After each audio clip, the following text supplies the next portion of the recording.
Share sound.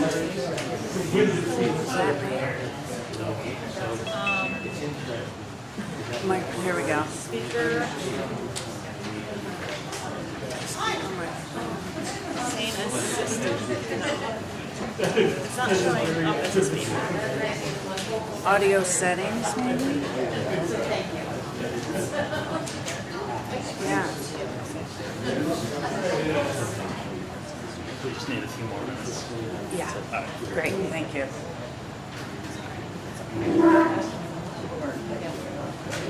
Oh, there we go. We're not quite.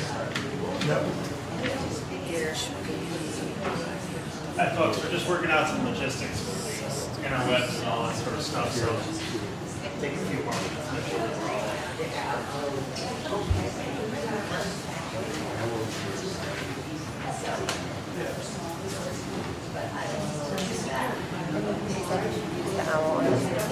Yeah, I tested it today and it just came up fine. I have the app on this. Yeah.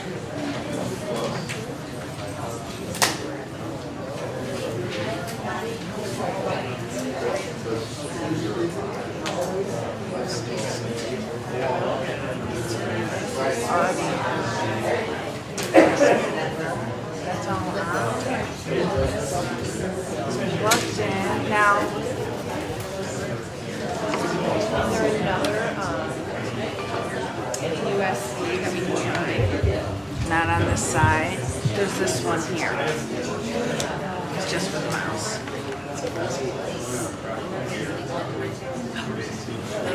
It was red, so it might be. Oh, it looks like it's coming up. Everything okay? I think so.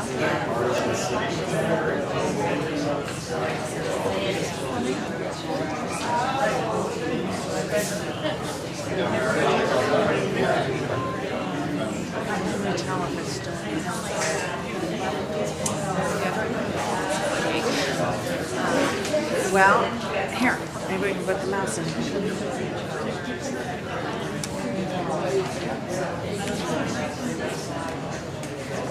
You've got an agenda.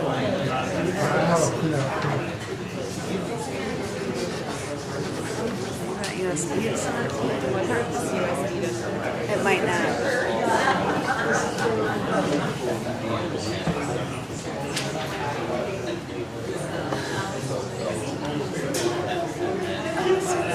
It's muted. What if we unmute it? It's still red now.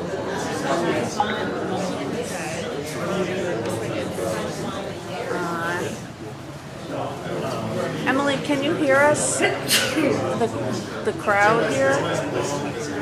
Yeah, I can hear people in the background. Okay, so it's probably working. You're not speaking. You're not very loud, though.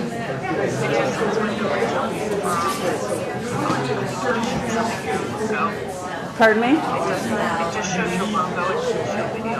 It's not showing anything. It's showing the logo. It was showing it before. Okay, is that better? How's that for the sound? Sounds good. She said it sounds good. All right. You can see the slides though, right? Yeah, I can see Okay. the slides. Got it. Great. I don't think it really matters a whole lot. Hopefully, people will be able to hear you. We'll see. Oh, there we go. Oh, I thought that's what it said up there, but no, we got to remember to record it too.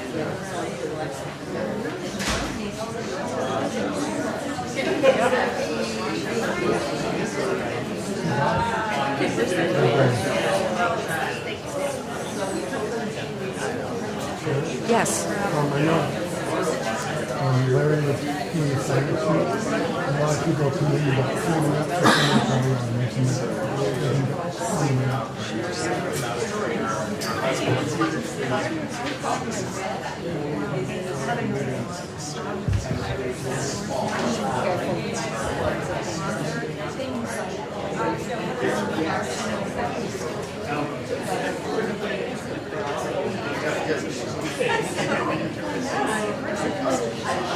So we're just trying to figure out the volume. I think it's... Emily, can you talk to us again? Can you guys hear me? It's very quiet. It's not coming out of the hour.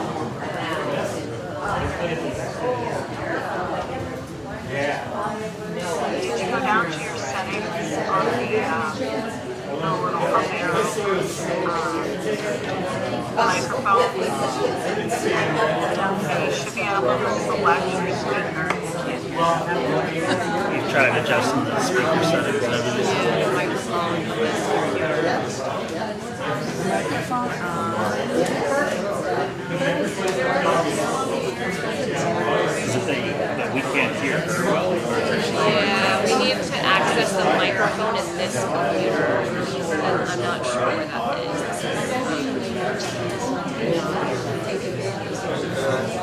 So it's the bottom right of Zoom. Bottom right, yeah, over there. Right. I mean, bottom left of Zoom. I don't know. It's on the bottom right because we just... I got the updated. See that one right You there? should be able to select your speaker. And you should be able to hear that. Next to it. The other side. Nope. To the right. To the right. Nope. Yes.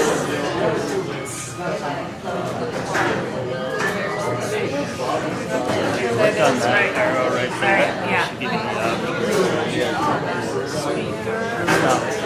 Do the owl. There we go. How's that? Emily, can you talk again? Can you guys hear me now? I can use my scout voice if you need to. Can you hear me? It's a little better. Okay, I'm sorry. I'm really struggling with my voice. It's kind of hard to speak, so I will try to speak really loud. Okay.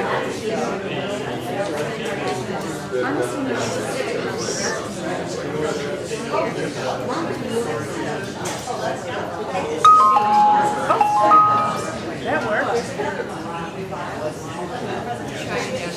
Try again, Emily. Can you guys hear me now? Oh, Is that better?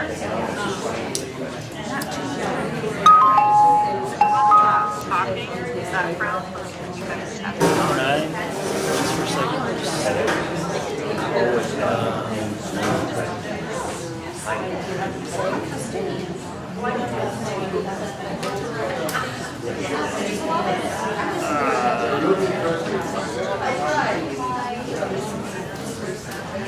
meeting, no.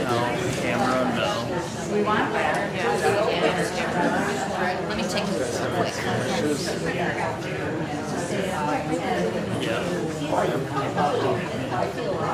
Oh, audio from here. Okay, we got the camera going.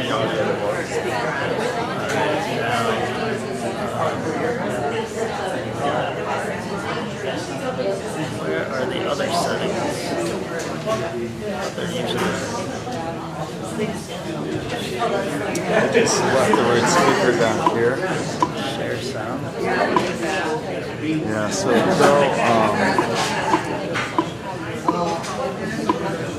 yeah, so now make sure you've got the right speaker selected.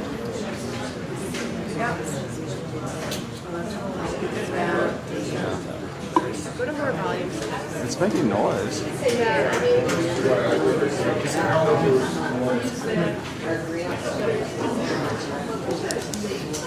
Hey, Emily, can you talk again? Can you guys hear me? I think it's going to the laptop, I not think to what's the that. chatter in the background is my understanding. I think you've got the wrong speaker. I think you have to try that again and select the other speaker. Yeah, I mean, it's saying that we get the right one.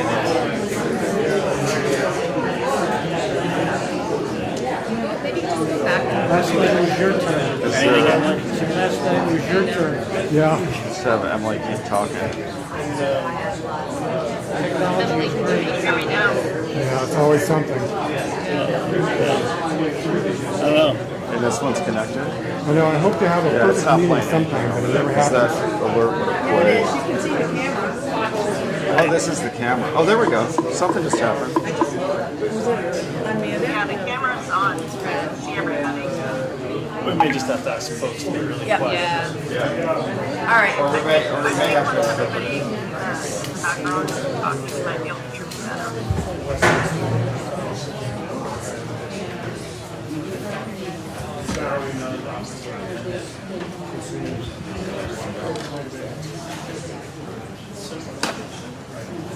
Are you gonna go ahead and start recording? Let's see if we got a couple. Right. Let's see.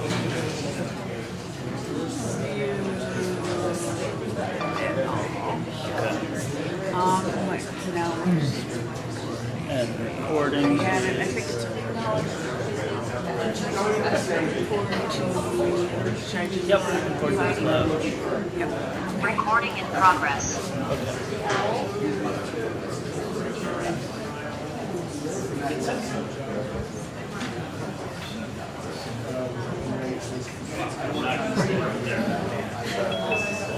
Hi, good evening, everybody. Thank you for attending. It's great to see such a great crowd here with us. My name is Gary Hedman. I'm in the Village Wastewater Committee. I'd like to also recognize the other members of the committee. There you go, Sharon Crossman, Tom Metcalf, right there. Also want to recognize Sue Westa from the Wyndham Regional Commission, who's helping to facilitate this. Thank you for your patience as we try and let folks attend from the outer webs or interwebs, wherever you want. We had a little technical difficulty during certain portions of this presentation. We may need to ask you to be very quiet because we're having some issues with the speaker. Hopefully we can figure it out, but thank you for your patience.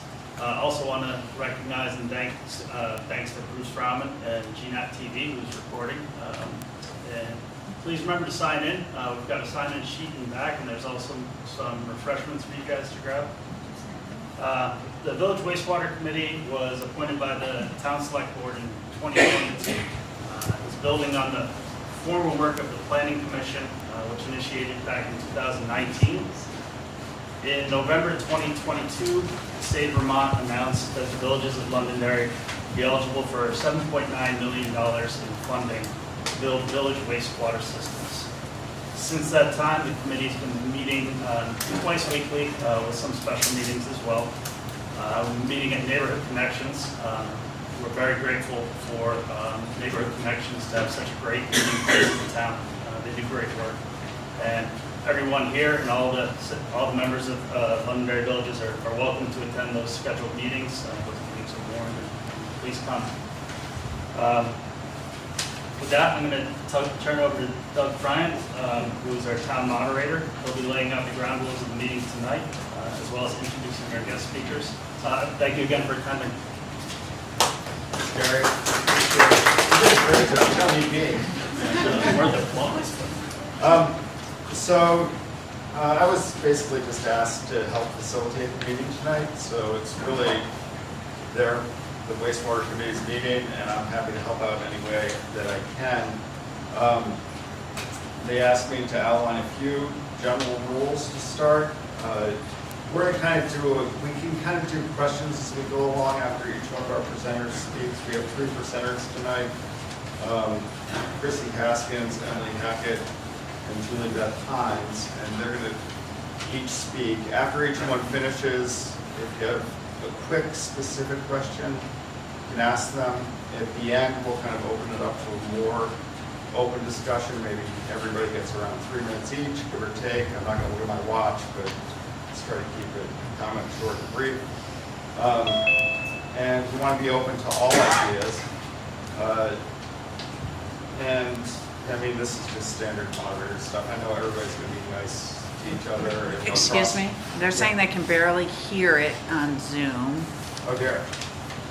So maybe we need to We speak need to mic up. closer. Let me get over here, and then I'll shout over you guys. All right, so can you hear me now at all, or no? Is it any better when he was just speaking? What if we turn to the computer this way? Oh, then you can't see it.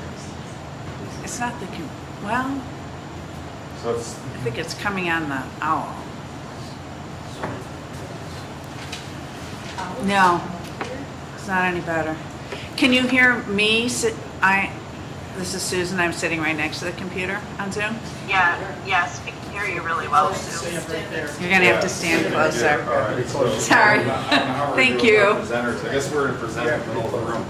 So anyway, be open to all ideas, no cross conversation. Please don't speak out of turn. Be considerate, respectful of others, and all ideas have value. So everybody needs to. If you have an idea, please share it. And we have a Zoom option tonight, and Zoom chat is for questions Much only. better. Great.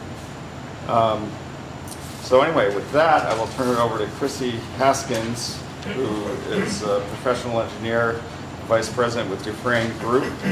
Chrissy earned a master's degree in civil engineering from Norwich University in 2009 and professional engineering licensure in Vermont in 2011. Chrissy has been with Dufresne Group since 2007 and currently manages their Manchester office. She has extensive experience in the evaluation, design, construction, and permitting of municipal water and sewer projects throughout Vermont. As the project engineer, Chrissy will be discussing project status for each of Londonderry's villages and outlining steps in the process. Chrissy? Oh yeah, here, let me give you the share of speaking. Okay.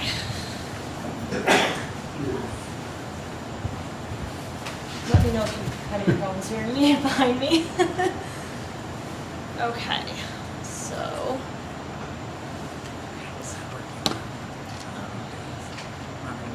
Yep.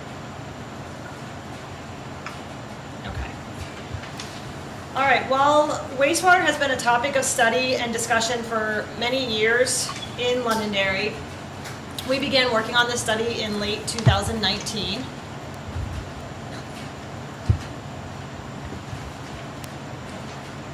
Hold on a second, stop.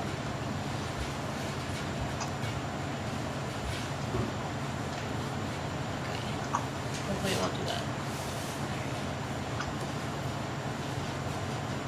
Sorry, our thing keeps auto forwarding. Why is it doing that? I'll just. With the ARPA funding from the federal government, the scope of the study has increased to include additional tasks and move the study further along. To date, with the committee's assistance, we have accomplished a lot of work, including the following. The study areas were originally defined by the committee. However, after collecting data and reviewing the needs, the original study areas were further defined and limited to the more densely developed village areas. The image on the right of the slide shows the study area for the North Village, which is highlighted in green. We also collected existing data from various resources, including property owner surveys, public records review, permit database review, surface water quality testing reports, public water system test reports, private residential well testing, site observations, and discussions with town staff, committee members, and property owners. This data was all compiled and used to determine the need for community wastewater. On this slide to the right is the South Village. That's the South Village study area, also highlighted in green. Based on the existing uses, population projection, and future development projections, we calculated the estimated needed wastewater capacities for each village study area.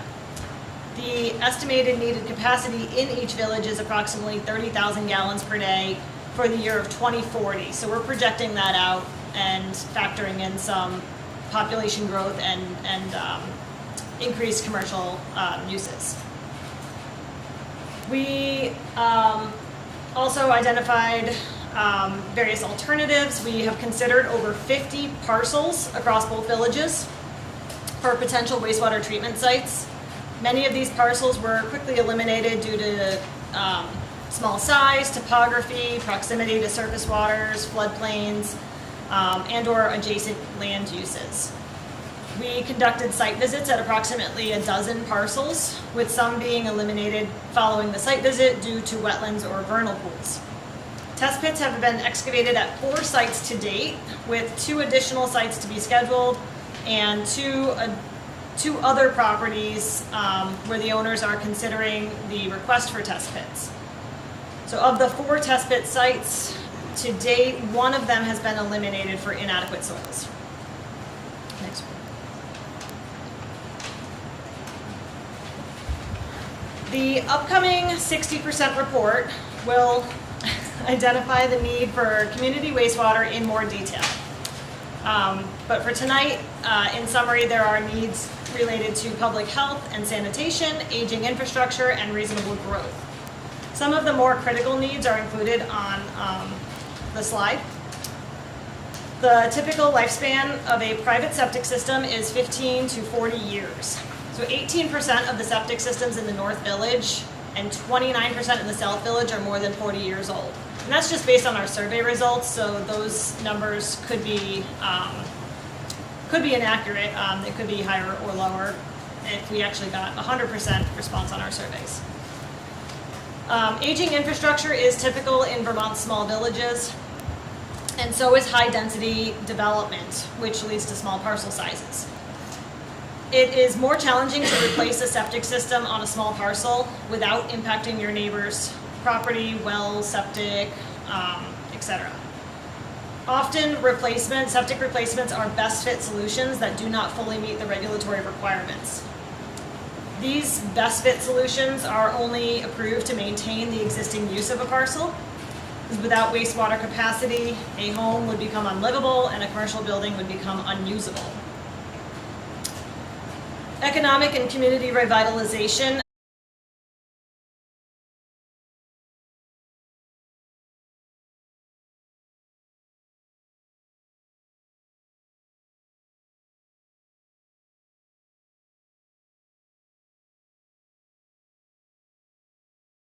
we are currently estimating Custer Sharp at approximately 3,000 gallons per day. And the private property where the test pits were completed is estimated at 4,000 to 6,000 gallons per day based on soil characteristics. We have not completed a mounting analysis yet, so that will need to be done to confirm the capacity of the sites. So Custer Sharp, we have to finish test pits first and then do mounting analysis on both of them. There is one additional site in the North Village that was recently identified, and we were going to be sending information to the property owner, should be this week, to request permission to perform test pits.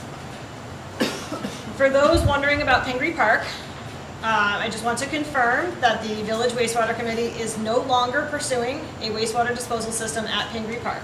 The site is completely taken off the table and will not be reconsidered as part of this study.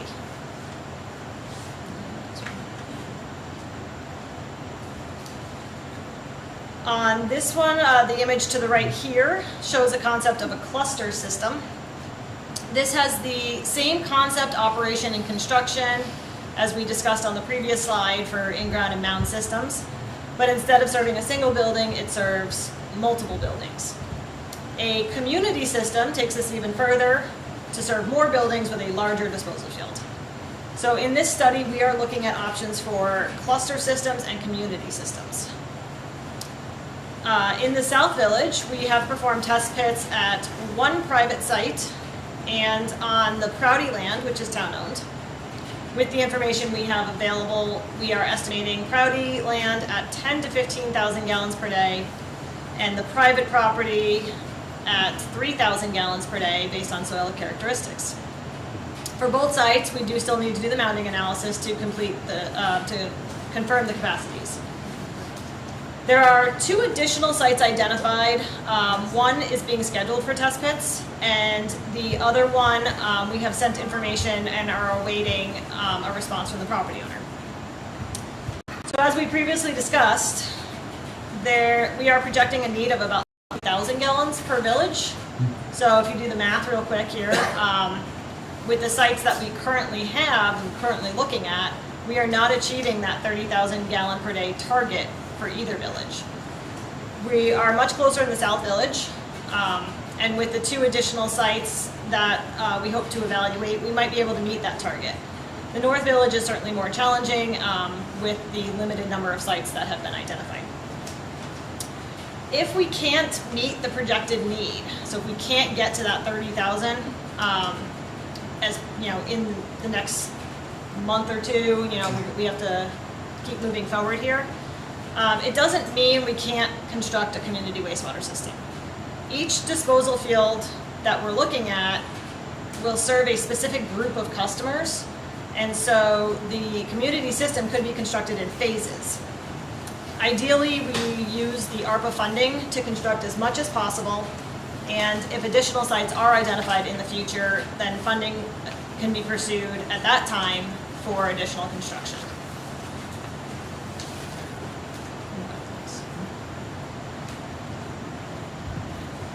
So now that a lot of the field work has been completed, we can move into concept layouts, mounting analysis, and alternatives development.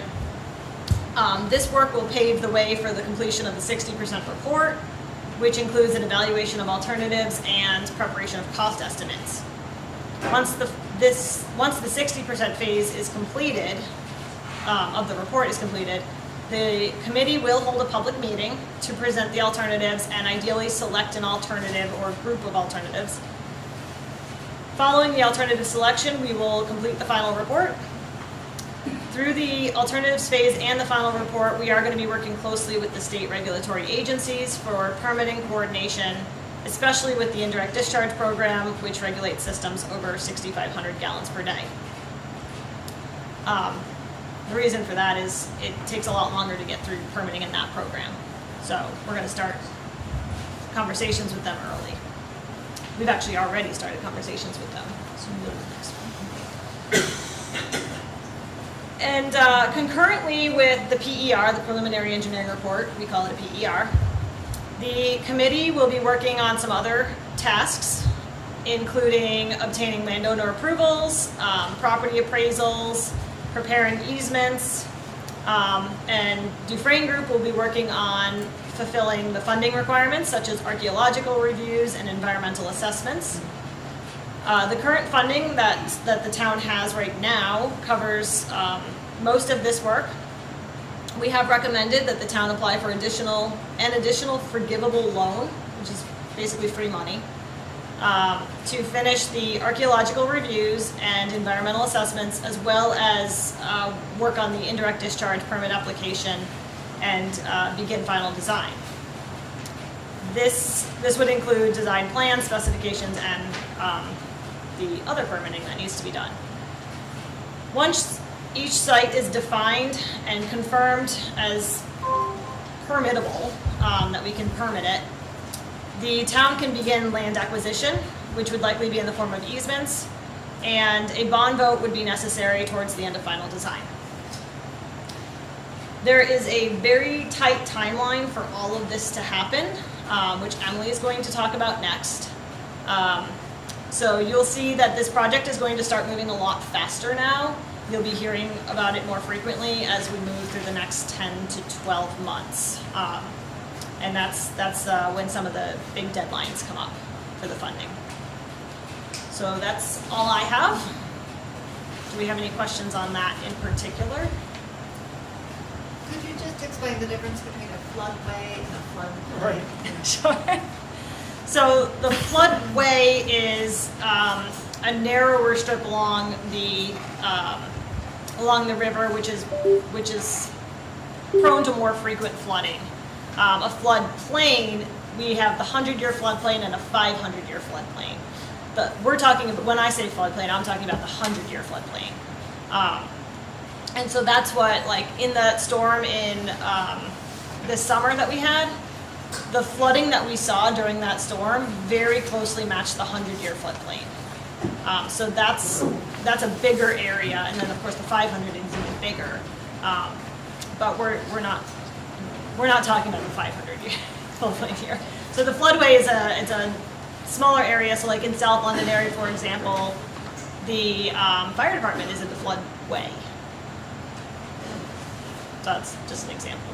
The floodplain extends across Main Street onto some of the other properties on the other side. You referenced an issue of a bond being needed to be sent out. Can you tell us when that happens, or when in the process it happens, and then what's it paying for? Sure. So a bond vote is, for those that don't know, a bond vote is necessary for a town to incur debt. And so at the dollar amounts we're talking about, we need a bond vote. And that would happen towards the end of the design process when we have the cost estimates really nailed down, so we know what the numbers are going to be, and we know what we have for funding. And so we'll have it, and again, Emily will talk about the schedule, but that'll be, I think that has to be by next August. There you go, August. Next August. So by then, we have to have a bond vote. But the bond vote is for what you need in addition to what the federal government is giving to us. Correct. So the bond vote, oftentimes what we'll do is, I'm just going to throw out some numbers. These are not cost estimates. These are just for discussion purposes. Let's assume $10 million as an even number. But you're going to get, let's say, $5 million in grant money. So legally, your bond has to be for $5 million because that's the debt you're incurring. Oftentimes, towns will get the bond for the full amount of the project, but then some of it's covered in grants, and so you actually don't take a loan for that much. But it will be to cover the construction phase of the project, basically.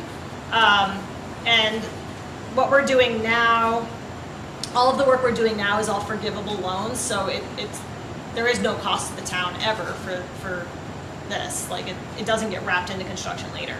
So the bond vote will be for the construction work. Now, I don't know if it's appropriate time to bring it up, but is there, when does a fee occur to the user of the system? So the fee to the user, I think the committee has some work to do on figuring all of that out. Some systems might have a connection fee that you would pay before you connect. Some systems, maybe these newer systems, and Julie Beth might talk about this a little bit too. She will. So some systems may not have that connection fee, especially these new ones. And so you would pay as a user once you start using the system. Once you're connected to it, you start using it. But there's a lot of variation in fee structures, and the committee needs to do some work on talking about how they want to handle that. Chrissy, I think you should also clarify about the 10% that we pay as part of our grant. Might be part of the bond issue, for example, depending how much we spend, but we have a matching mechanism. So for those that couldn't hear, what Gail's saying is that the ARPA funding pays for 90%, and the town pays for 10%.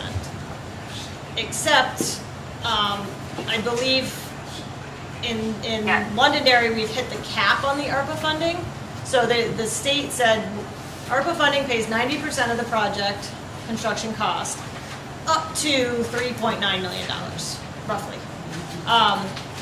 And the very, very preliminary numbers that were submitted to the state for the purpose of the funding application were higher than the 3.9 plus 10%.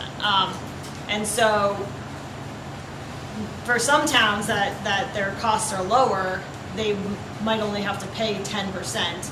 Depending on where the costs end up, we might have more than 10% local contribution here.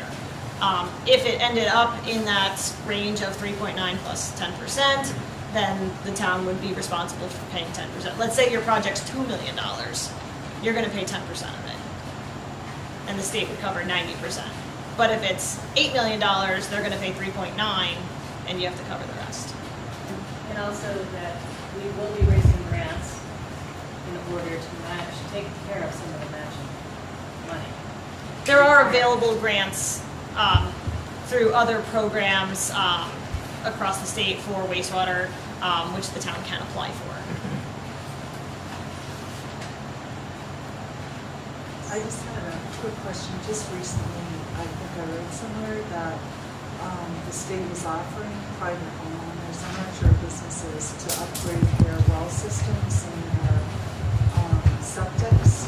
And so I wasn't sure if you had heard about that. I don't know any details, but I thought, how would that play into this if people chose that road instead of tapping into the waste?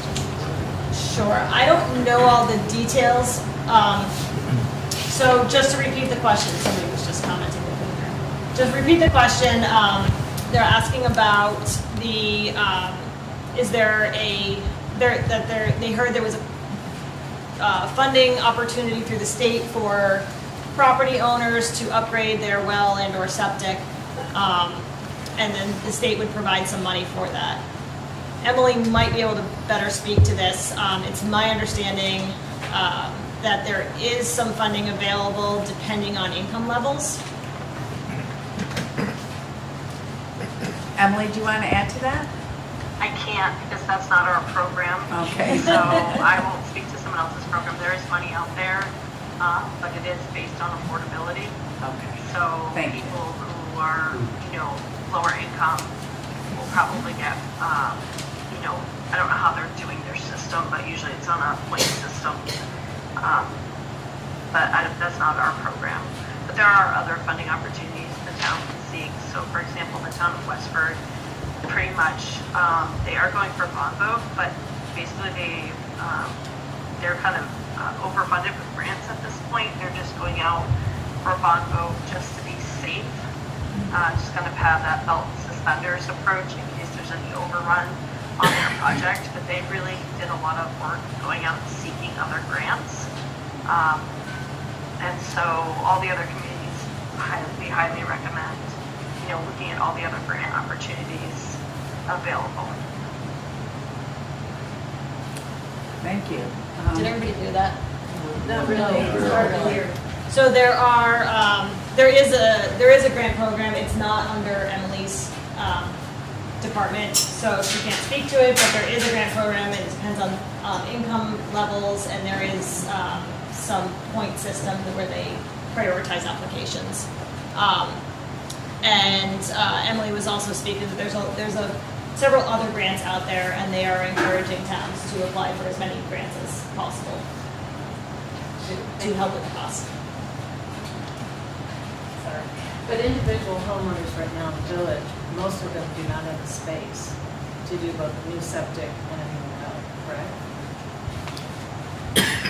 For individual, so the question was, individual homeowners in the villages don't have the space to do both a new well and a new septic.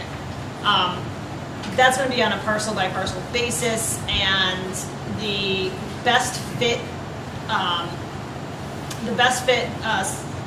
solutions that the state does allow are generally when you have a failed septic. So if you're looking to add a bedroom and to your house and you don't have space on your parcel to fully meet the regulations, the state's not going to let you do that. It doesn't matter. I don't know if the grant program would pick up on that or not, but the state's not going to permit that. So if you don't have enough space and you don't have a failed system, they're not going to allow you to increase the size. And if you do have a failed system, you still can't increase the size of your system. You can replace it at its existing size. Or best fit. What was that? Or best fit. Or which could be pumping your tank constantly. So she said, or best fit, which could be just pumping your septic tank constantly. So.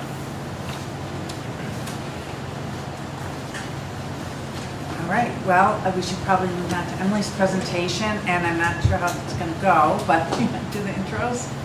Why don't we take a 5-minute break?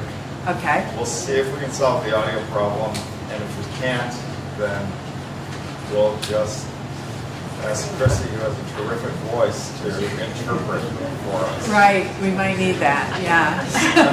Sorry, guys. 5 minutes. Apologies. All right, now let's see. All right, let me just see if I can work this out. So we've already tried the plus thing. This work. And what's this mouse? That's It's not working now. Okay, all right. So let's get.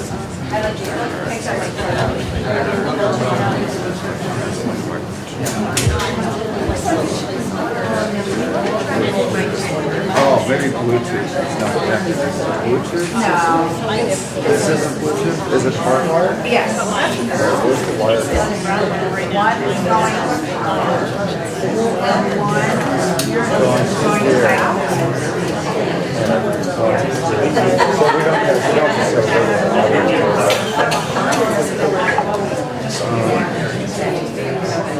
so let's just, unless somebody's intelligent.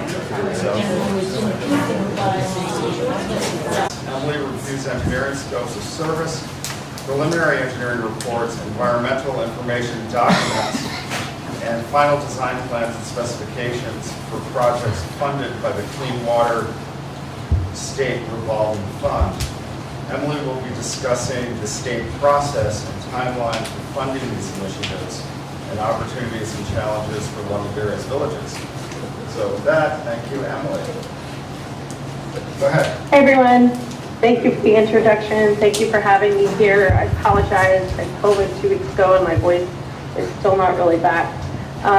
So I work in the Clean Water, what we call the Clean Water SRF program, and we oversee the ARPA Village and also the Village Wastewater Program. So, there we go. So I'm going to give you some acronyms because you're going to hear a lot of us throw around these letters. So I think it's really important that you guys know what some of this means. So if you hear us say CWSRF, that's the Clean Water State Revolving Fund. ARPA is the American Rescue Plan Act. You might hear me mention IUP, which is the Intended Use Plan. That is a yearly, based on the state's fiscal year. As Chris mentioned, each town that has a project, whether it's a village or a traditional wastewater project, they submit what's called, we call it PPL, which is a priority list application, and that gets compiled and everybody gets graded on points based on their project, and then that is put out by the Clean Water SRF program every year. We, in fact, just adopted our new one recently. You'll also hear preliminary engineering report, or you might hear us say PER. And if you hear us say EID, that's the environmental information document that is part of the environmental review. So I'm going to walk you guys through the state's process. It's very extensive. Chrissy touched on some of it, but what I'm going to show are some of the touch points for the town, kind of on a more high level of look. But you'll see on my next slide on the left, I'll just show you guys. On the left, those are all kind of some of the requirements that we require in our program, whether it's even the ARPA, everything is required under the Clean Water SRF program. And we have 3 steps. The first one is called planning. And so the engineer would submit a 30% PER report. The state usually meets with the engineer and the town and gives comments that need to be addressed. Then those are addressed, more work is done, that goes to a 60%. As part of that 60%, we meet with the town, give comments, but there's a required public meeting that is required in our step 1 process, but also required for the environmental review. And this is where, and you'll see in red, everything is for the town. Blue are things that the state would have to come in and a requirement that we have to do. So as part of that required public meeting, they present the alternatives that are presented in the 60% PER report, and the town, ultimately, the wastewater committee would make a recommendation to the select board, and the select board would select the alternative. Once the alternative is selected, the engineer can go back and do additional engineering required work to get to a 90% PER. Once again, we meet with the town and the engineer, give our comments, and discuss. They go back, change those comments, and finally, they submit a final stamped PER. That is where the state will come in and provide a PER acceptance letter. This letter, you'll see a bunch of letters. These letters are very important in terms of for reimbursement as part of the funding. Because we are a reimbursement program, so the town pays the engineer, and then the town submits their reimbursement request to the state, and we reimburse. As part of this step one planning, we are going to have, there's some changes going on in our program, partly due to various things kind of happening in the world of clean water SRF and some environmental review things. So we would have the engineer submit the draft EID to the state. While that's going on, towards the end of that, I know Christy said in design, but we really prefer to see communities doing their bond vote earlier on in the process, whether that's at the end of the planning or the beginning of design. Because there's a lot of money that gets invested in from an engineering standpoint, and if a community is not going to be able to pass a bond vote, that you've invested a lot of money in something that will never get built. So there's 2 slides here on step 2. So once we get through the step 1 planning process, we move into step 2 design. And as part of that, once again, you'll always see our 30, 60, 90 final. So once the 30% design is submitted, we will meet with the town and the engineer, give our comments, but we also make a submission to the Vermont Department of Historic Preservation. And that allows them to start looking at that portion of what's called Section 106. And that is part of our environmental review. And during design, it's going to kind of edge a little bit one, and then the other will edge a little bit. And you'll see on the next slide why. The town, though, at that point can start developing ordinances and working towards accepting those ordinances around the project. Then we get to a 60% design, and that's when the town would sign the EID, and the engineer would submit it to us. This project is going to create a what we call FONSI, which is a finding of no significant impact. That requires a public hearing and a 30-day comment period. Once that is completed and all comments have been addressed, we issue what we call NOI, which is the Notice of Intent, and then also the facility plan letter can be issued. And that all kind of closes out the remainder of step 1. Usually environmental review is in step 1. There's a little overlap occurring right now because of the Vermont Department of Historic Preservation. So then we go to 90% design. Once we're at 90% design, at that point we would resubmit the plans to the Department of Historic Preservation to get their concurrence on this. That's also when the engineer will be working on the permit applications, whether it's wetland, indirect discharge, regional program, all of those groups. Those will be signed by the town, and then they will be submitted. And I'm going to talk a little bit about the indirect discharge and the regional program and the role that they're playing a little bit here throughout the entire process. I'll give an example. Once that's done and all permits have been issued, the final design can be stamped and completed, and then we can issue our final design approval letter. And at that point, that's when the town needs to start establishing your utility for the project or for the wastewater system. Oops. Let me get that next slide. So here's just kind of how the funding, so while we're design engineers and we oversee the entire process from start to finish, we do work with the permitting, the regulators. And so here's kind of an example of where the indirect discharge program, who also has the same person in these ARPA projects doing the regional permitting. And we would have, the town would submit, the engineer would submit an engineering service agreement to review. The indirect discharge program is going to review those engineering service agreements, whether it's at, here I'm showing an example at step 1, but also step 2 and step 3, to make sure that we are meeting all of those requirements needed for the permitting process.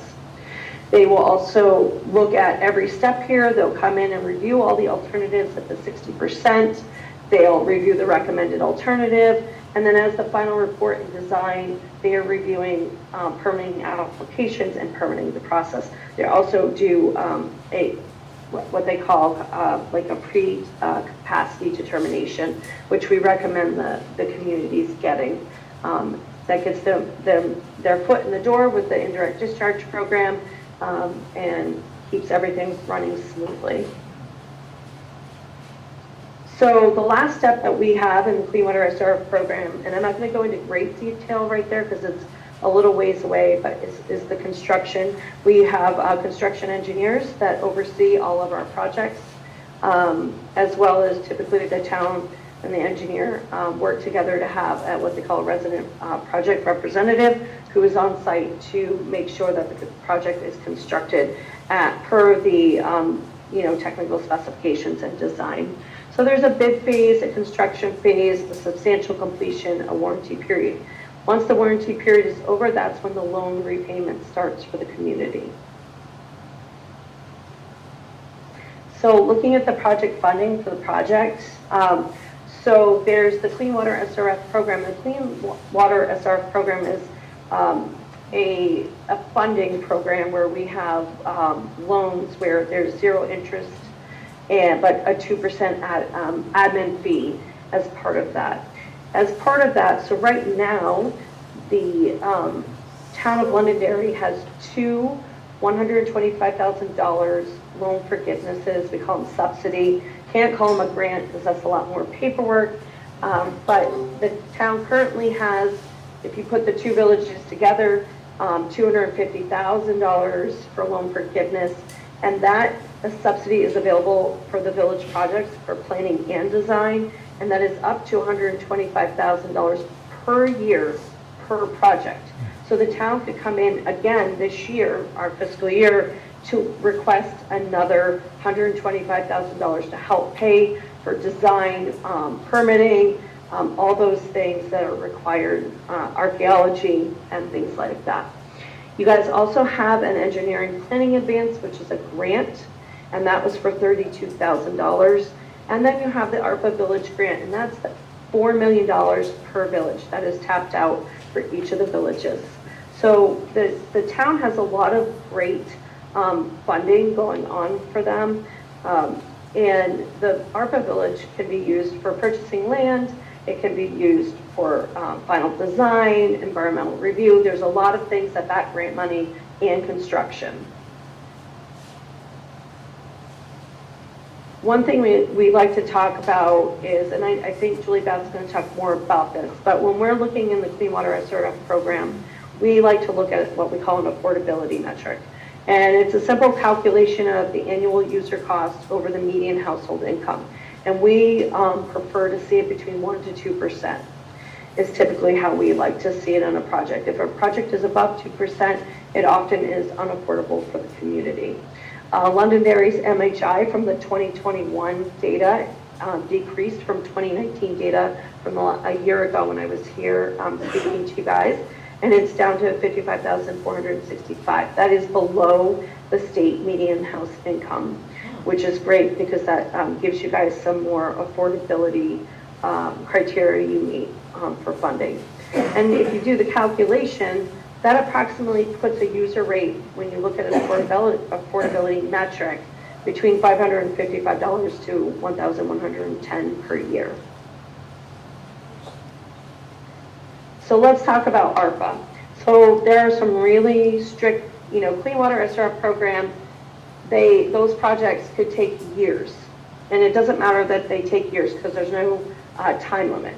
But with the ARPA money, there are some really, really strict guidelines. And this is just kind of an example. So land acquisition, we'd like to see a land purchase agreement if the town needs to purchase land by the end of this year. We'd also like to see a bond vote by the end of August and final design and permitting in September.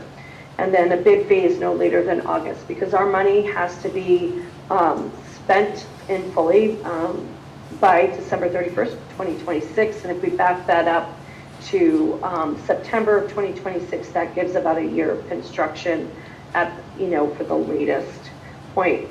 Now, if we were on this trajectory and timeline, you'll see a little asterisk there, and it says that the indirect discharge permit application has to be received by June 1st.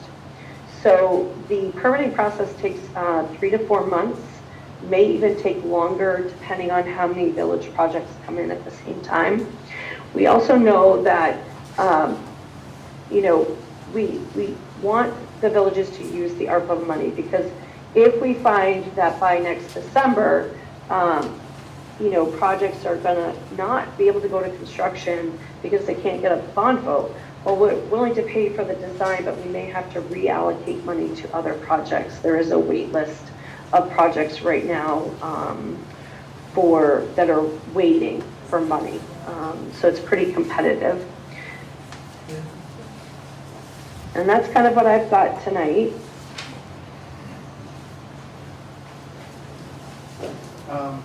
Thanks. Does anybody have any questions? And I'm sorry if I packed a lot in. And I'm always available for emails, questions of someone in the community, or the town has questions. Okay, so what I'll do is I'll point to people who have a question and they can go. We've got probably 4 or 5 people that are interested. Yes, sir. You mentioned the need for an ordinance. What is the ordinance for? So if, like a community with, wastewater treatment facility, an ordinance it gives the town, it's kind of like, I'm gonna call it the law, right? It's not really a law, but it basically tells people, the users, what they can and cannot do. So an ordinance may say, people that are going to be putting high-strength waste, like a brewery, for examtle, into their collection system, which ultimately goes into whether you have a community wastewater system or a wastewater treatment facility. It'll tell them that if your strength is over a certain limit, then you're a high user and it may require pre-treatment. It's kind of like the rule book. I don't want to call it a law, but it's kind of like the rule book for the town to run their utility, the wastewater system, if that makes sense. Chrissy might have a better way I to want to make explain sure I it. knew how to apply to this, not an ordinance in general. But you're saying it's related to the creation of the utility, is that right? May I address that, Emily? Yeah, go ahead, Julie Beth. Yeah, You're way better at that than I am. At the end of the line, but an ordinance is adopted by the select board.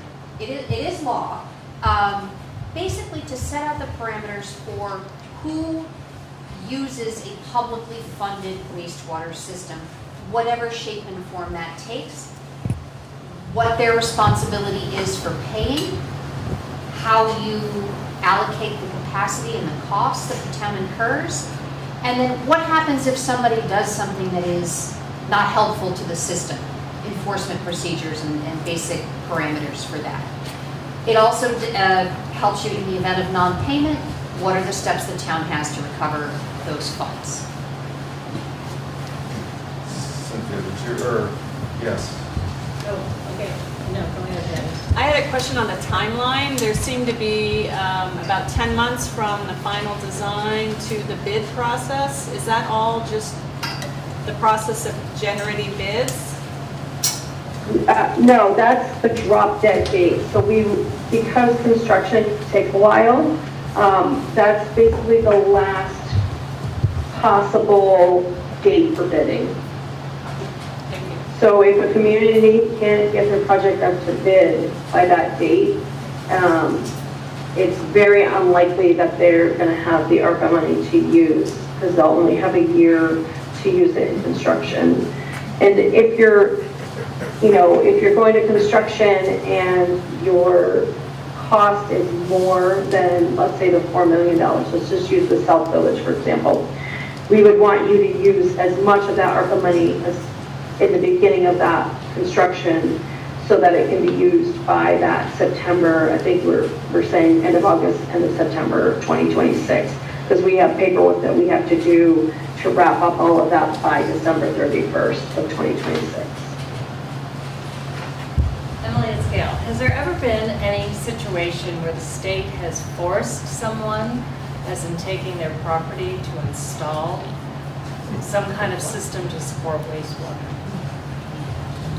Can you repeat that? Just stand up and maybe She talk wanted closer to the know mic. if the state has ever forced anyone to connect.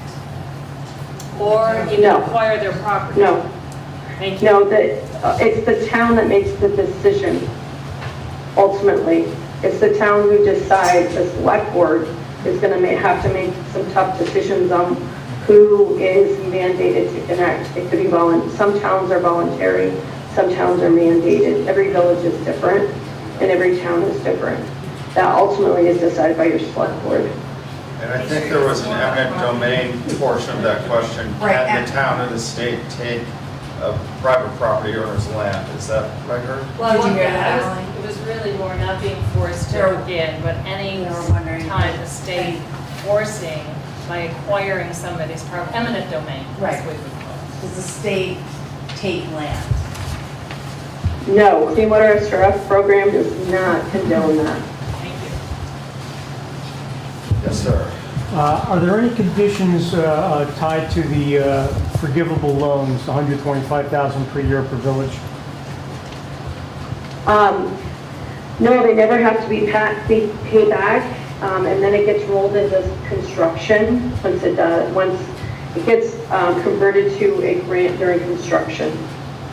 So really, that's free money for the town, and we really are encouraging the villages to use that money to help pay for the planning and design of the project. What if a bond vote fails? Is that loan still forgiven? Yep, that money, there's no obligation to pay that money back. Yes, sir. Yeah, I was just wondering, you talked about other communities needing money, and there's a point system, and there's a waiting list to get monies, to award monies for projects in other communities. Is there a similar thing where a community, our community, does not use the ARPA money and lets money go after it was awarded to us? We then have a negative mark, and it's more difficult in the future for us to get funding? Sue, can you repeat that for me? Since you're right there by the microphone. If and when we do not use the money we've been awarded, will that affect us in the future as a community asking for future money? Nope. Nope, it will not. Just know that the money in the Clean Water SRF program is tied to that priority list. So if there's a community that has higher points, it's kind of like a first come, first served based on the points, right? So like we bypassed, we have these things called bypasses, for example, for construction money. We actually bypassed everybody on the list, so now everybody on the priority list who's ready to go for construction can get money to help them, to help with construction. So the Clean Water SRF program is a federal program run by the states. So every state has a Clean Water SRF program, and we're ultimately overseen by the EPA. And so money gets, they take money, from DC, send it to us, and then we determine how to use that money. But it will not impact the town if they don't use the ARPA money. Any other questions for Emily? No? Thanks, Emily. So our last... Thank you guys for having me. Thank you. So our last presenter is Julie Beth Hines, who is principal at Birchline Planning and staff research associate and instructor at UC San Diego Department of Urban Studies and Planning. Julie Beth specializes in community planning and development with a focus on water resource management, wastewater and stormwater utility, and program development. Julie Beth will be discussing how other towns and villages in Vermont have successfully implemented decentralized water infrastructure solutions and the financing options and fee structures that have helped advance and pay for these systems. Okay, thank you. And I'm going to contradict some of what my lovely colleagues, Chrissy and Emily, have said, and I'm probably going to go back to some earlier points in thinking about why you would do wastewater at all as a public action. And I hope that that will be helpful. So if we could go to the next slide. Sorry. So I'm going to talk a little bit about the roles that different town groups and bodies play in whether a wastewater solution is effective. I'm going to talk about a couple of different approaches to thinking about multiple wastewater systems sort of serving your larger community needs, and a different way that we funded it and we wrapped it into a project in Waitsfield that I think will be instructive. A little bit about how capital and then operating ongoing costs get dealt with, and some different approaches to ensuring affordability, and why you'd want to do this in the first place, besides the cider and donuts in the back of the room. So, super quick, who is your final speaker? Sue, if we could advance, I'm sorry, I don't know any other way to. Oh, yeah, that's fine. Yep. Yeah. Okay. So I was the director. I have old roots in Vermont. I was the director of the Mad River Valley Planning District, which covers Waitsfield, Warren, Fayston, Sugarbush, for several years in the late 90s, early 2000s. Came with a ski pass. That was fantastic. I'm from Waterbury, so super handy. Then I went and had an 8-year reign of terror as the planning director for South Burlington, when we formed our stormwater utility and upgraded both wastewater plants. I project managed both the Warren Village wastewater project from the flood of 98 until 2004, and Waitsfield's finally successful long strange trip to a community wastewater loan fund program. I'm working with the town of Westford and the town of Wolcott on exactly the issues that you're dealing with here. I work a lot with A&R, and allegedly I'm a subject matter expert on very small community finance and working with US EPA on these issues all over the country now through a White House pilot project. So if we could advance. You heard I live in California, that's weird, yes. We moved to California 13 years ago. I am faculty at UC San Diego in urban studies and planning.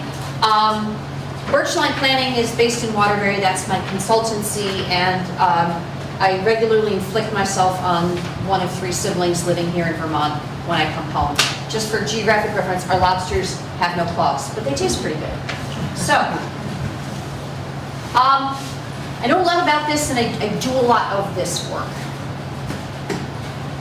So if we could advance, community roles.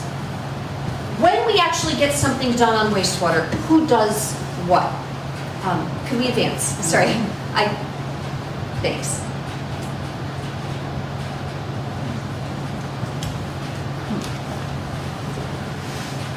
There we go. All right. In the universe between Brattleboro's wastewater treatment plant, that's Brattleboro's, and a single on-site septic system, we have a lot of different options, and the common thread is they're all involving a lot of money. Now, it might be a whole city's money, ratepayers, everybody collected, like over in Brattleboro, or it might just be one person on their own with either their cash or their bank, or a really stressful situation if they don't have access to conventional credit. What I want everybody to think about, there's a whole range of options between you're on your own with a septic system and a Brattleboro wastewater treatment plant, and to take those and sort of put them out of our minds, if only briefly. What we see in the small communities, we're talking Westfords and Warrens and Waitsfield, not the Brattleboros, is that when we put in some of what Christy described as smaller cluster or community systems, whether it's 3 houses or 15 or 40, whatever those sites will support, we're really seeing economic resilience. It takes away that extremely unpredictable, damaging potential cost of having to replace a septic system, especially in places with floods. We see, this has been our lesson from Warren and Waitsfield, and from Shoreham and from Cabot, from Addison, Four Corners, that when we get a really good functioning cluster or community system, all of a sudden those businesses can stop thinking about the septic and just add the restaurant seats or add the apartments upstairs that give you that extra cash flow that makes your business work. Definitely seen enhancements to the tax base where those have gone in. Shoreham's a great example. We've also seen real flood resilience. Christy talked about the fact that when you've got an old system in an area that floods, you can lose the whole system. We've seen amazing performance of contemporary, well-designed cluster systems and community systems through Irene and through this summer's floods. They really hold up well. We've also got some options for how to put the money together and the repayments together that I'll talk about, and some new options to increase affordability. I'm going to ask that we erase Emily's user fee and talk about some other ways to think about what does this cost and how do we allocate those costs in ways that people can afford. Okay. And my daughter would like to know that she took the pictures when she was up in this area last week. So photo credit to Eleanor.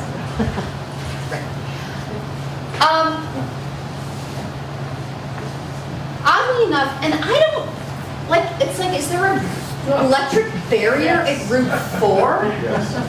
Yes. We have a whole bunch. The purple ones are community and cluster systems that are operating. Many of which have a little bit different financing than the conventional, just, form a utility. And then a bunch in process. Westford, Wolcott, Montgomery, Burke, which is Chrissy's firm working up there. That is not fun. But there are very different ways that these communities have approached meeting their sort of village needs. So let's just turn off the electric barrier at Route 4, and I'll talk to you about a couple of these. So we do have some great examples. Right.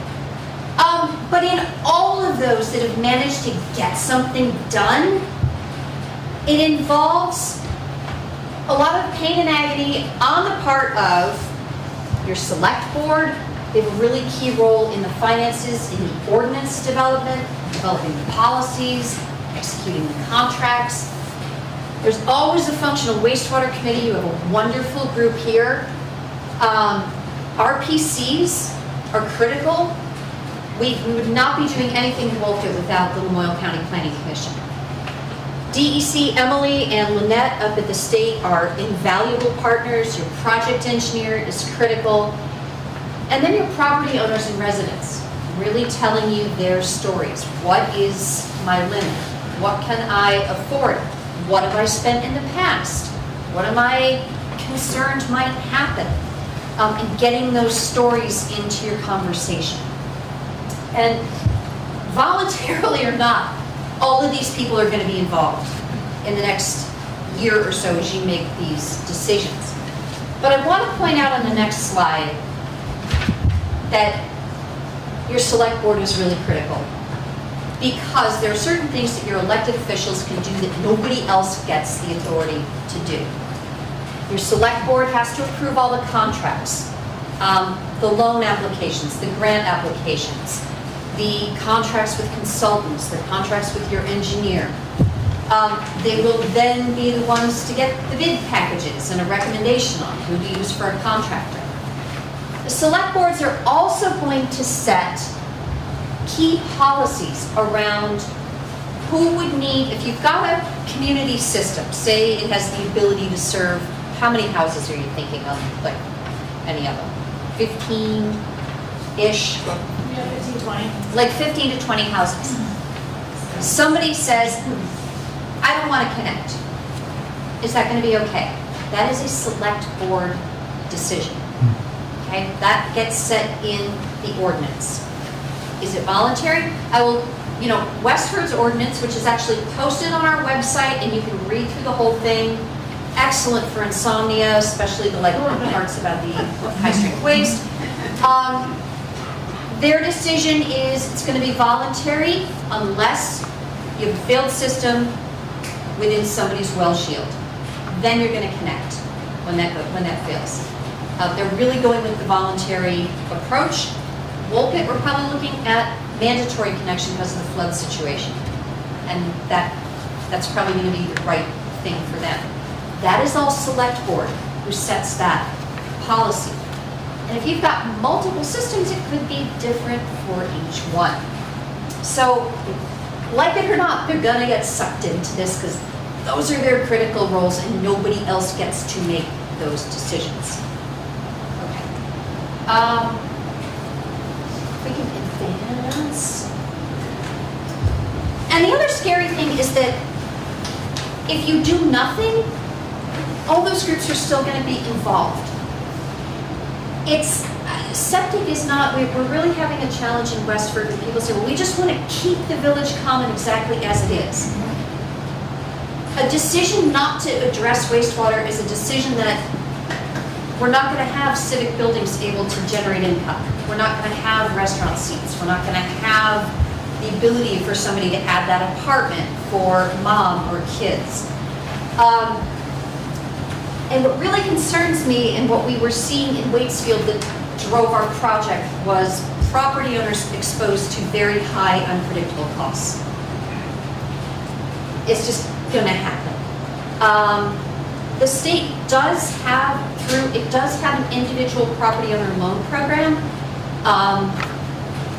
Application for that it's on the website. It's sort of a first come, first served as those funds become available each budget cycle. Because a lot of people can't access conventional financing. They're self-employed, they've been through a divorce, they've had medical debts, so that becomes a real challenge. And select board is still going to have to look at what happens to property tax value if people lose septic and buildings aren't inhabitable. And they're going to get the complaints one way or another. You're going to get complaints no matter what, but if you're on select board, you know that already. So, okay, our next. All right, I want to talk a little bit about program structures. And you could be any combination of these, but I want to just illustrate what we did in Waitsfield and then what Westford's proposal is, just as two pieces of the sort of financing puzzle. So, if we can advance. Waitsfield started with a sewer project for the Irisville area. This is on Route 100. You come up, you pass Sugarbush, you go up the hill past the Route 1, the 17 intersection to Mad River, and on the top of the hill there's the store on the right, Mad River Green on the left, and then the majestic Temple of Beer at Lawson's. Lawson's is there because we did a wastewater project, but it's not what we thought we were going to do back in 1997. What we ended up doing was funding 5 separate projects done, Chrissy will love this, by 3 different engineering firms. I don't recommend that. Please don't do that. And 3 contractors. But we got it done, and that was Clean Water State Revolving Fund money that Emily talked about that was passed through by the town to property owners, 2 of which were condo associations. Lots of lawyers worked on this project. We should have a statue of all the lawyers who figured this out. But what it let us do, these are not physically connected, but they're addressing the needs of the business park where Lawson's is, the Mad River Food Hub, which is now a food business, independently owned, Chinese restaurant, what was Local Folk Smokehouse, and the town office up in the village. And that is an option under the Clean Water State Revolving Fund. You get a group of property owners, rather than the town sort of collecting fees and acting as a utility, they can pay that back as a revolving loan. That is an option under the state Clean Water Revolving Fund. We figured it out in Waitsfield and did all the legals. You're welcome. A lot. And the cool part is, The town had some grant funding and chose to use some of that and wrote down the cost of each system by 15%. Why would you give grant money to businesses? Because businesses pay property tax and we didn't want to lose them, and if we hadn't done this, there was no Lawson's. Lawson's has added $1.1 million to the tax base in Waitsfield. Their property tax alone is almost the whole amount, the net cost of the system per year to the entire town. So, lot of value in stabilizing and growing those businesses. And the property owners repaid on a 30-year, 2.5% loan. You will not get that at Northfield Savings Bank. Love them though, I do. So it's very low cost. The town keeps 0.5% as an administrative fee. And so it was very affordable financing. And the business park already paid off their loan in full. So we've really come out ahead on this project. What the property owners do pay besides their loan repayment is the operating costs. So they pay the indirect discharge permit fee, they pay Simon Operating to come and keep them compliant. But they're not pumping their tanks, they're not having emergencies, they can expand, big picture can add restaurant seats, a lot of value created, so we're really happy with that. So our next, I won't bore you with this, but this all happened because the town got into kind of a spiral with a sewer system that just wasn't going to work and owed the state $673,000. You will not be in that situation. That $125,000 is genuinely no strings attached. But we were in a pickle, so necessity is the mother of invention, and the loan fund program for these individual cluster systems was the way to get that done. So, next, important point, the voters did have to vote to authorize bonding authority for $750,000, which was the net amount loaned. And the bond language said, with repayment to come from 85% of this value to be repaid by the property owners, or something to that effect. So it was clear to the voters that they were authorizing the incurrence of debt, but the direction was that it would be repaid through the loan payments from the property owners.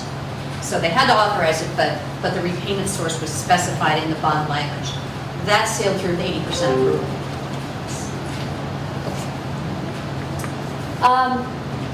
Just a bunch, we can go through this really quickly.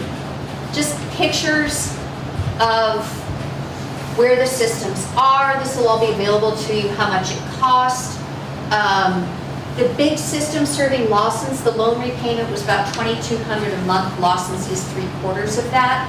That was chump change compared to what they would have been into to try to do something on their own.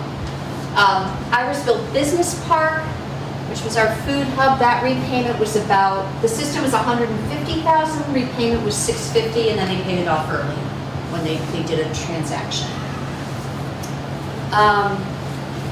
And then the little guys are on the next one.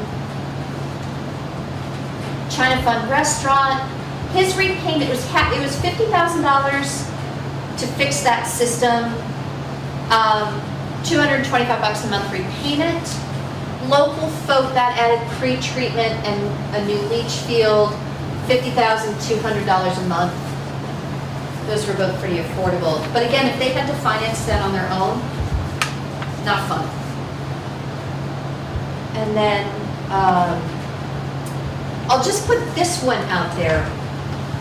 The Warren Elementary School, here we are, the leach field failed. I can tell you where I was sitting when I got the phone call in December of 1999. It was Brian Kingsbury, if you ever met him, called me and said, JB, you got shit on the kindergarten playground.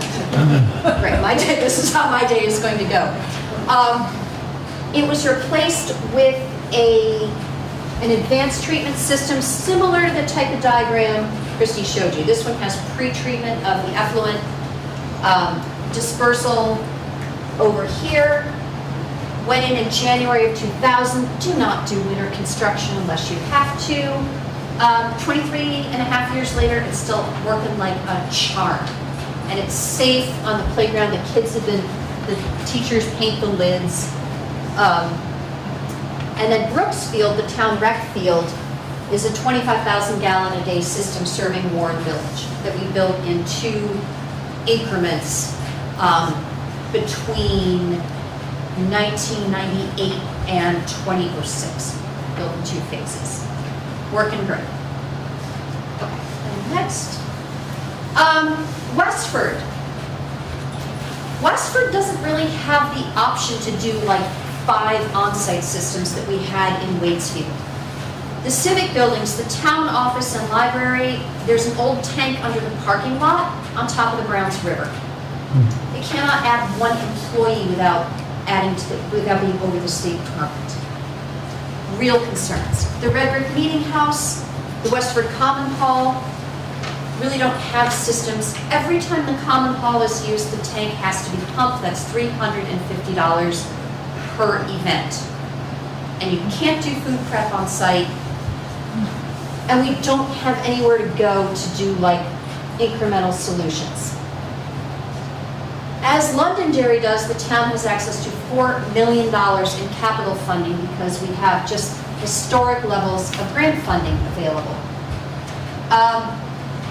So here, if we can go to the next one, what we'll be talking about tomorrow night, and this is an example. Red Brick Meeting House, these were both churches until 10, 12 years ago, and now they're civic buildings. They have nonprofits that own and run them, and the biggest limitation is septic. And here's the Browns River. This slope goes like this, and these soils where Amy McCrellis from Stone Environmental is standing are so wet, you cannot put in a system. There is nothing you can do. So fortunately, the town has town-owned property with 25 feet of unsaturated soil. So we know where we can do a cluster system. So if we can go to the next one. And I just want to talk about policy. The system will have capacity. It's what we call a STEP system, septic tank effluent pump. And you're looking at STEP here. I had a utility director who ran a STEP system in Florida, big system outside Sarasota. She said they are a dream because it's septic tank effluent and all the gunk stays in one place.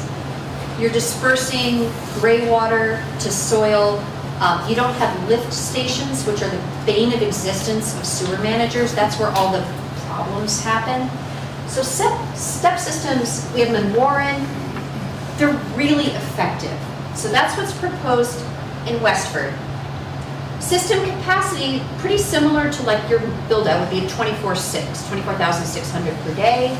We expect about half of that at connection to serve 27 houses, 7 apartments, a store, and the 4 civic buildings with no options. But the select board decided, because politics, connection will be voluntary. Nobody has to connect unless your system fails and you're in somebody's wellhead. The white is wellheads, it's pretty much everybody. Or your system fails and you simply refuse to affect any solution. We're going to connect you and we're going to put a lien on your property and pay for that in the future. Those are pretty reasonable cases for that use of authority. But that was as much as they were comfortable saying would be mandatory. Everybody else, connect if you want, but we'll make it free during construction. After that, you'll pay a connection fee, probably $3,000, which is not $35,000, but it's more than 0. So that's the incentive. To keep the user fees affordable to the people who are going to be connected, and this is not the median household income equation, but it's what the residents said was what they could see as a realistic monthly payment, about almost $90 a month for single family was sort of the limit. The town is going to pay the equivalent of the unallocated share of capacity. And this gets into math, but if we take the cost per gallon of this system, the town is going to pay more than it might under a different rate structure to deliberately keep the fees affordable for the connected users. And select boards have that authority. Board of Sewer Commissioners have that authority. Wolcott, we're looking at a different structure with an even lower rate for residential, made up for by a combination of higher fees on commercial and town funds. Those are decisions that communities can make to keep things affordable. There's nothing in the state that says it has to be this. Now, state subsidies might be based on that median household income figure, but you have latitude as a town to decide what's affordable for you and how you're going to structure it. The cost per year, we're looking at possibly not having to use any of the bond authority that is being sought in November because it's overfunded, as Emily said. Operating costs, we're looking at about $85,000 per year for the whole system, and the town's share of those fees. So the town would pay about $85,000 a year. What that amounts to on their tax rate is about $70 to $80 per year on $300,000 of assessed value. So we've been talking with the community about it's like $6 a month, $6 or $7 a month to keep the library in town. Most of our property owners outside the village are like, I'll pay $6 a month to keep the library in town. So that's kind of how that one is working. Next slide is why a step system. Step systems are glorious. Just a little bit about the design there that's really great. Next one. Okay, and we'll keep moving. So again, let's talk about the costs again. We can get into that a little bit. We have historic amounts of capital funding, but as Emily said, Congress put a very hard stop on that money. And it has to get out the door in 2026, which is, in wastewater engineering terms, practically tomorrow. It's kind of like when the stores put out the Christmas stuff before it's even Halloween, and you're like, what do you mean? It's like, no, that's how it works. So it requires power and speed that we'd otherwise not have to exercise. But we also do have a lot of grants.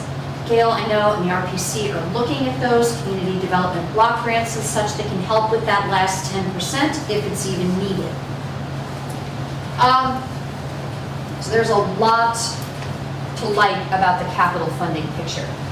But then on the next slide, if we could, that still doesn't cover the ongoing operating cost. Yes, there will still be some annual and or monthly ongoing cost.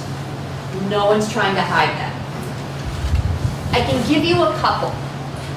Westford, we're looking after the town pays that subsidy for the rates, gets rates in from the people we expect to connect. It's going to be about $85,000 a year. The equivalent is, that happens to be exactly the budget for the library. So it's not the road budget, it's a little bigger than the fire department, but it's less than the planning and zoning department, and it's about the same as the library. That has helped people be like, okay, so between Breadbox and Volkswagen, we're at like a chest freezer. And so that should give you an idea to manage a system of that size. Wolcott, we're looking at $4 million for construction, and I think this might go up a bit, but our very detailed operating cost estimate is about $60,000. Magically, it's about the budget for the library. So, and in Waynesfield, with the on-site systems, I just looked this up. They're actually at about $12,000 a year right now with different repayments and the town office system. The systems themselves cost anywhere from $125,000 to $725,000. Property owners, again, pay their annual operating costs. The town is out about 12,000 a year. But again, the property tax revenue from Lawson's alone about equals that. But that helped with like costs. All right. And Wolcott's Library is the cutest. That's the old train station that's been repurposed. So the next one,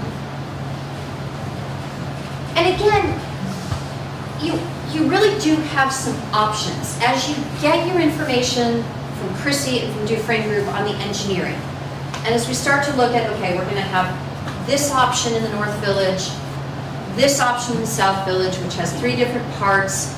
Maybe there's somebody who needs a septic system that could be folded in as part of the project. Maybe you create a community loan fund as part of your project. Emily might want to kill me, but I'm going to say it anyway. You could do that. Waitsfield made a choice on a subsidy. Westford is making a choice to subsidize. Waitsfield subsidized the capital cost. Westford is choosing to subsidize rates. There are options under the Clean Water SRF we've seen in, I don't know why they're all O states. Oklahoma, Ohio, and Oregon have programs that fund systems for disadvantaged owners who can then repay either on their property tax or on a sewer bill. In Arizona and Mississippi, we're working on setting, and Hawaii actually, we're working on setting a sort of basic needs tier for very low income people, people who earn 20% or less of the area median. Because when you've got a median, half your people are below that. There's a bigger impact. We're looking at the 20 percentile and saying, what's affordable there? We're setting that as our base rate and going from there, figuring out different sources, including a charitable foundation to make that up. Thanks to Lynette Clodon, who works with Emily, if there is a property owner who has recently put a lot of money into a system and now is being possibly told, okay, you could connect to the new community system, you can refinance their old debt as part of your project. We're going to do that in Wolcott, I think, but we've had a determination from the state that that's eligible. So that could be a real relief to some of your property owners who've been hit by way too many floods. Just think about that as you're talking in the community. So there's a lot of different, we're really working on this. Wolcott, which just got just as whacked by the flood as Londonderry. We're really trying to run down these options because we have some very disadvantaged folks who need a solution, and we're busting our humps on that. And we would like to make that available here too.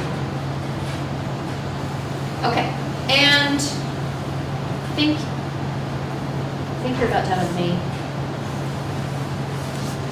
Okay, slide. Be gone.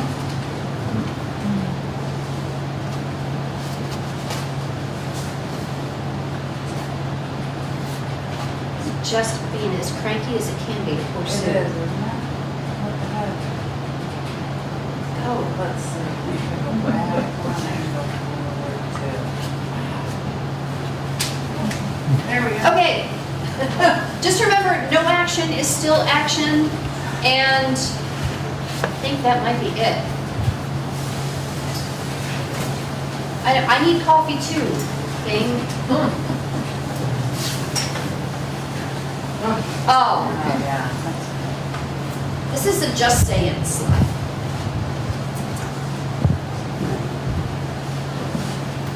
Replacement systems are no fun. A loan, NSB's current rates for $30,000. If you're on a 20-year term, your 20-year cost for that system is $68,700 if you finance on a home equity loan or line of credit. In Westford, which is probably at the more expensive end of these things, your 20-year cost for a single family to connect to the sewer system is going to be $30,260. And we get folks who are like, I know my septic system will last forever. They just don't. If you get really lucky, it's like the smoker who lives to be 85 and, then they become the example. Sure, that happens. But like Chrissy was saying, a lot of your systems are at least 40 years old, some might be older. It's worth keeping in mind what the cost is to finance that, if you can't just pay it straight out. And even if you paid cash for it, it's worth looking at, well, how much am I going to pay over 30 years if I do connect to a community system? It's probably going to be at least cost comparable or maybe a whole lot less. So this is just important to keep in mind. Big Picture Theater in Waitsfield, which is just in front of Lawson's, was in an enforcement situation. They were paying $300 to $350 a week to pump, to stay open. Nobody wants to do that. They resisted being connected to a community system until we said, what's your math? And do you ever want to add another seat? You're really limited if you don't have septic capacity. So it's kind of a grim slide, but it's the real numbers. And I think, is that it? Or we can flip to the end. Okay, so travel the path. Thank you, Eleanor, for the photos. And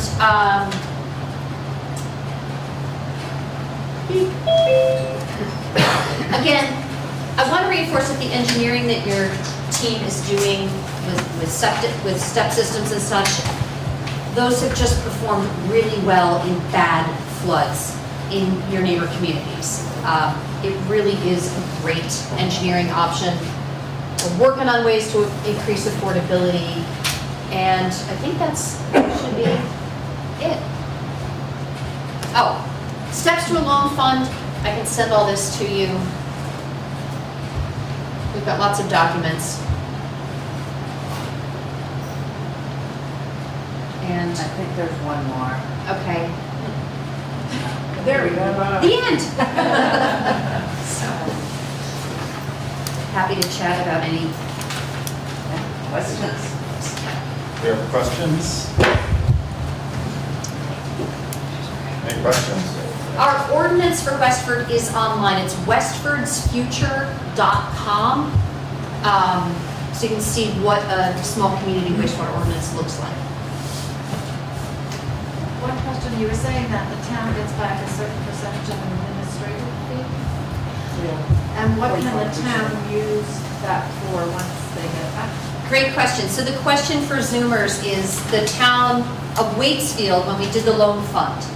The loan from the state through the Clean Water SRF was at, I think we were 2.25%. Emily might know off the top of her head. And then we added a 0.25% interest to the property owner loans.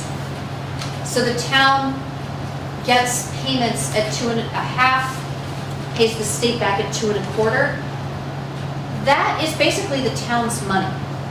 It did not have to be restricted. The select board, at least initially, put it in the sewer fund as a reserve to deal with legal or compliance or accounting. But there hasn't been that much to do. So that can be, used for other town purposes. So for example, what did Waitsfield end up with, or have they ended up with to date? The fund? Annually, what does it contribute to the town budget? Oh, so I just looked. The town is paying back about $51,000 a year to the state. Revenues, after revenues, the net that the town is paying is about $12,000. So, but one of them, they paid off the loan for the business park. The business park paid off their loan early. I think the town has retained, I couldn't find online, I couldn't find the sewer fund balance. That loan was $167,000. They paid it off, so that would be in the fund. But the town has that, it doesn't have to pay back the state like in advance. So, created some flexibility. The example you showed, the 24,006 and the 30,000 gallons. Yep. What was 58,000, was 62,000 or something a year? For operating fees, yeah. Right. And then, so for us, that means it's twice. Each village is trying to reach 26 to 30, so we're talking 120,000, and that is $10,000 a month. So you could sort of say if we put in two 30,000 systems, one in each village, it's $10,000 a month? It's not necessarily proportional. Here's the thing, and Chrissy will need to do a detailed, as part of the submittal to the state, you're gonna get a detailed estimate of the annual operating costs. But you've got some economies of scale. Westford Village it's in Chittenden County, but we joke it might as well be in Canada. It's gonna cost a lot because Simon Operating doesn't have anything else out that way, and they have to travel, so their contract bid to us was higher than for Woken, which is like, really? But it's easier for them to get to. So you might have some economies of scale depending how many cluster systems, what type, what manufacturer, and how close they are. I would guess you'd be fairly efficient on that. I don't know what you've looked at so far. But in general, the example you were using for every village was half because we have two villages. You were mostly talking about 30,000, 30,000, 30,000, 30,000, which is fine. But if we do 30,000 in North and South Village, it's twice. So for your presentation, potentially all your numbers were half. Not necessarily. Again, operating costs are not proportional to gallons. Okay. It's really about what you have as a contract I'm assuming you're doing contract operating. You have a service contract. So think about a service contract on like, I don't know, what's an example? Appliances or something. If the appliance contractor is serving like a whole bunch of people with that brand in the area, the cost per unit's less. So I would really defer until you know the combination of systems you're going to get on what your operating costs will be. But it's not necessarily just double based on gallons. It doesn't track with gallons. How does it work economically if you don't have to purchase the land because the municipality has land that it can use? Much better. You'd save a lot of money, right? Well, Westford had to buy the town forest. Right. That was $350,000. Right. Warren had the land. Waitsfield, it was privately owned systems, so there was no land acquisition. It was private property owners agreeing, but the systems are for their benefit. But land costs are eligible for capital reimbursement. It's great if you have publicly owned land. It's fine if it's, again, the Waitsfield model and actually not Addison Four Corners, that's on public land. But the Waitsfield model is, for those 5 systems, private property, but financed by the town. And the town just holds an easement to make sure that that public investment, they can enter and maintain if there's a problem, or have not any problems. So if you bought private land to put in systems, then that land would also be removed from the grand list because you wouldn't pay yourself tax as a municipality, right? If you buy the land and it becomes public land, it's public land. So then that tax revenue is removed from the annual income for the town, right? Sure. If you leave it as private land and a private system, it stays on the grand list. So it's sort of, if you have to buy land, you have to spend the money, and you remove it from the grand list, so it's kind of a double whammy. Easements on private land is You can another use solution. easement. That doesn't mean you're buying the land. Yeah. I think we got some questions over here too. Oh, Emily has her hand raised. So is the gotcha that this is a double whammy cost, or are you asking if you can use an easement? I'm just saying it'd be a lot more affordable if there was municipal land use. I don't know about a lot. It's 10% of the system cost in Westford, actually a little less. It's 8% of the system cost in Westford, and 0 cost in Waitsfield. Emily has her hand. Emily, would you like to speak? Yes, so actually, before they did that project in Waitsfield, they actually went and tried to do had a design for a wastewater community system. The bond vote failed, but they did purchase the land for a community wastewater system, and in fact, Waitsfield is one of the towns on the waiting list for ARPA money for a community wastewater system on land that they purchased years ago.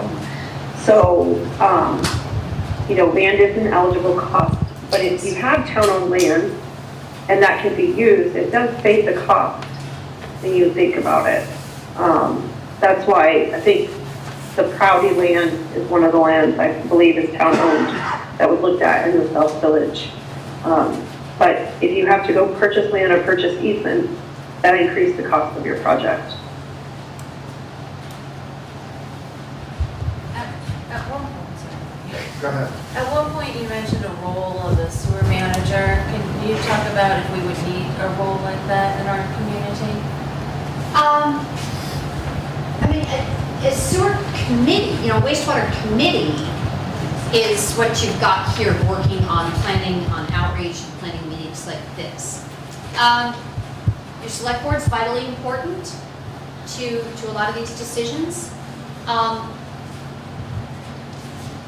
We're not anticipating any actual hiring needs. Westford, Wolcott, Waitsfield, Warren never hired anybody. It's what you do, and it sounds like you planned this, contract operations. There are professional companies that are contracted to maintain these systems. That's the most cost-efficient way to do it. Really should not need more town staff to deal with that. You don't have to form a utility. The select board under Vermont law, I know way too much about this, forms itself as the Board of Sewer Commissioners once a year, and that's it. You don't need any more extra humans. So.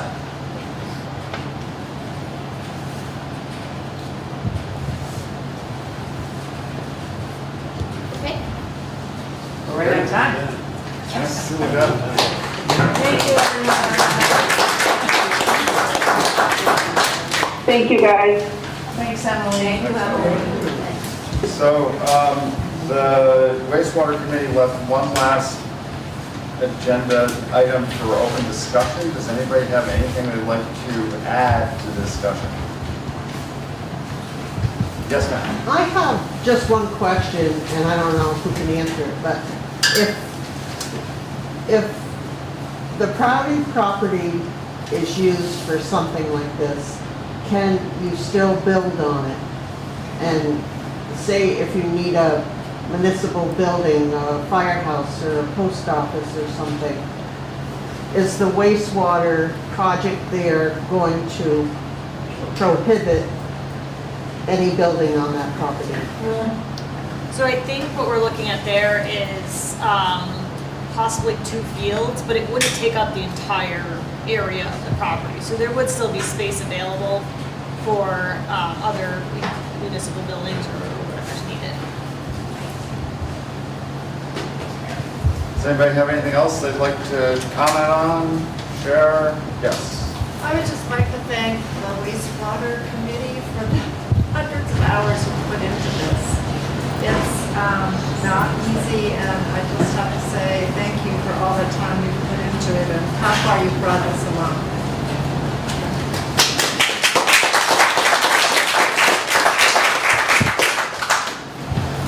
Great, then that's it.